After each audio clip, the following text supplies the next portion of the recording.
The sirens wailed outside our apartment building as I huddled under my blanket, trying to block out the sound.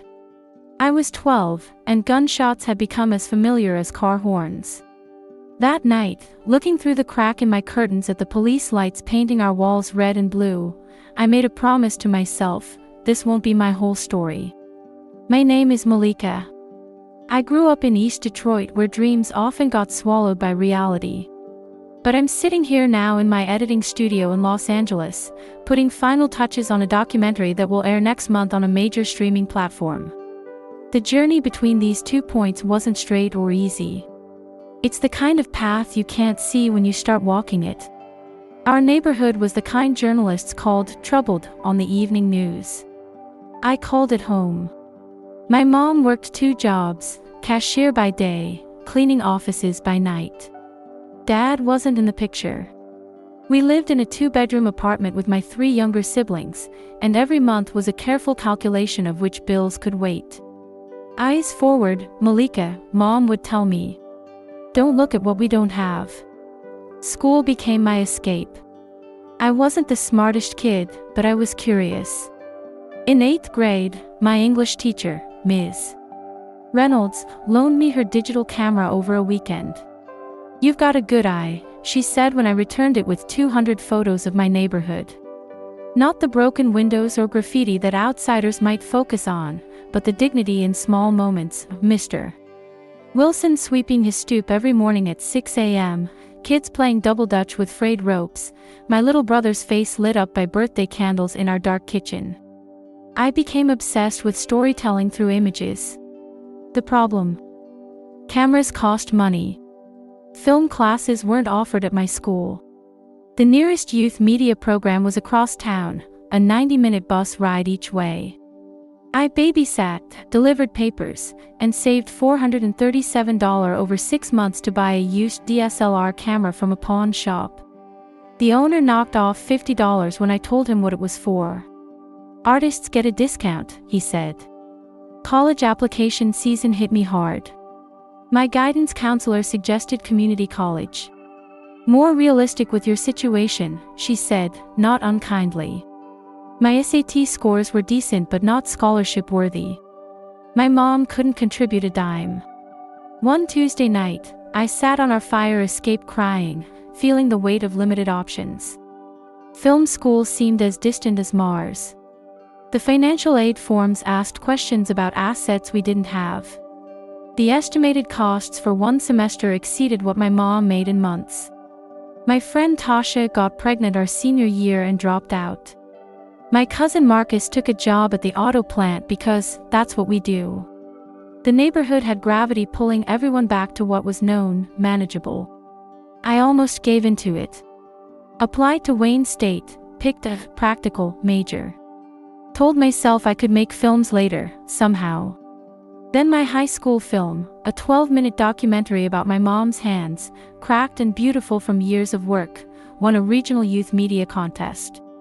The prize was $1,500 and a mentorship with a filmmaker named Jerome, who'd grown up just 20 blocks from me but now directed commercials in Chicago. "You've got something real," he told me. "Don't bury it." 2 weeks before graduation, I received an acceptance letter from a film program in Los Angeles with a partial scholarship. Not the famous film school of my dreams, but a respected program. The scholarship covered 60% of tuition. I still needed $14,000 per year plus living expenses. My mom sat at our kitchen table, calculator in hand, shaking her head. "Baby, I want this for you. But these numbers." That night, she called family members she hadn't spoken to in years. Her sister in Chicago sent $500. My grandmother pledged $100 monthly from her Social Security. Mom picked up a 3rd job.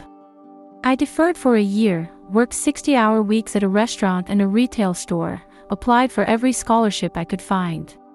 When I finally boarded the plane to Los Angeles, I had 2 suitcases and $3,200 in savings that would need to stretch until I found work. The landlord of my shared apartment required my first and last month's rent up front, $1,400 gone immediately. Los Angeles wasn't the glittering dream city of movies. It was exhausting: bus commutes, overpriced groceries, and classmates with connections I couldn't comprehend. Many had professional cameras, editing equipment, and cars. I had my used camera, a laptop that crashed regularly, and a bus pass. "Where did you summer last year?" a classmate asked during orientation. "At Walmart," I answered. "Cashiering." I nearly came home after the first semester. Called my mom crying about being out of place, out of money. Working 30 hours weekly at a coffee shop while maintaining full-time classes left me perpetually exhausted. "You can always come home," Mom said. "But remember why you left." The turning point came in my second year. A documentary film assignment required us to explore hidden communities. While classmates planned films about surfers or street artists, I thought about the housekeeping staff at our school, mostly immigrant women who arrived before dawn. I started filming before classes, learning about Maria from Guatemala who sent money to her 3 children back home, and Luisa who had a master's degree in engineering from El Salvador but couldn't get credentials recognized here. My professor was taken aback when I submitted the 18-minute film. "This isn't what I expected," he said. "It's much better." The film screened at a small festival where an established documentarian saw it. She offered me a low-paying production assistant job on her next project. The pay was minimal, $150 per day, often just 23 days weekly, but the education proved invaluable. "Film school teaches you equipment," she told me. "This job teaches you how stories actually get made." I graduated with $27,000 in debt, but something more valuable: clarity. While classmates pursued Hollywood dreams of feature films, I recognized my passion for documentaries that examined social issues. My experiences gave me access to stories others couldn't see or tell. My break came when a production company needed someone to scout locations in Detroit for a documentary about American manufacturing. Who better than someone who knew those streets intimately? "I'll pay you for 2 weeks, the producer said. I stayed on for the entire 6-month production, eventually earning an associate producer credit. That led to more work, each project building my reputation for connecting with subjects others couldn't reach. 5 years after graduation, I directed my first feature-length documentary, following 3 immigrant families navigating the healthcare system. PBS picked it up. The film won awards at festivals, not for technical brilliance but for its intimate portrayal of people typically rendered invisible. My mom flew to Los Angeles for the premiere. She dressed up, took photos with celebrities she didn't recognize but knew I worked hard to access. Later that night, in my small but now affordable apartment, she held my face in her hands. "You did what you said you would," she told me. "You changed our story." Last year, I bought her a house. Nothing fancy, but it's in a safe neighborhood with a yard for my youngest brother, now in high school. I paid off my student loans and launched my own production company focusing on stories of economic resilience. The path from Detroit to directing wasn't just about geography or career advancement.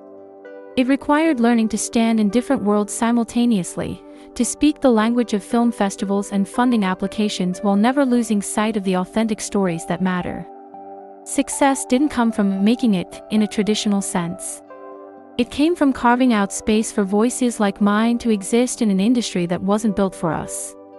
My current project documents the lives of first-generation college students whose parents work in service industries. Every interview reminds me of my own journey, the mixture of pride and disorientation that comes with crossing invisible boundaries. The secret